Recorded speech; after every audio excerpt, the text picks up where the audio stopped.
I was born in Iowa City, Iowa on January 30th, 1999.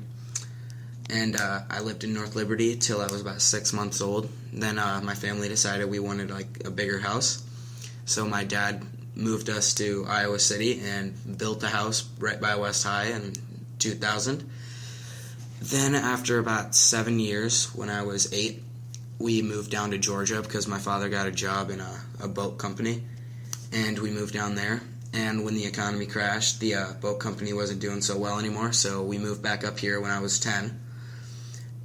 But while I was in Georgia, I frequently rode this contraption called a ripstick that was very similar in balance and center of gravity to a snowboard. And I figured that out on my own, and I thought when I go back to Iowa, I want to start snowboarding. My dad is a pretty good skier, and he wanted to go skiing one time when I was in 6th grade. He took me along, and I did not feel like skiing, so I chose to snowboard, and I've loved it ever since.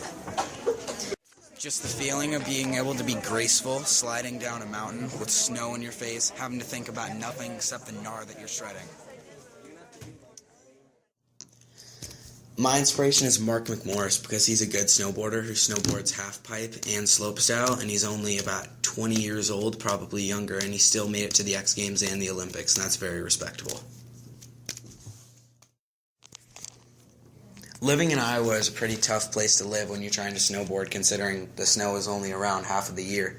So when the winter comes around, I try to utilize my time as much as possible by going on the streets with a bungee cord that propels you forward and doing street spots like rails, natural ramps, park benches, or going up to resorts on weekends or breaks and whatnot. I want to continue to snowboard my entire life as a hobby, just throughout my job and whatnot, and hopefully I'm good enough to be sponsored, or maybe even go to a high-rank competition.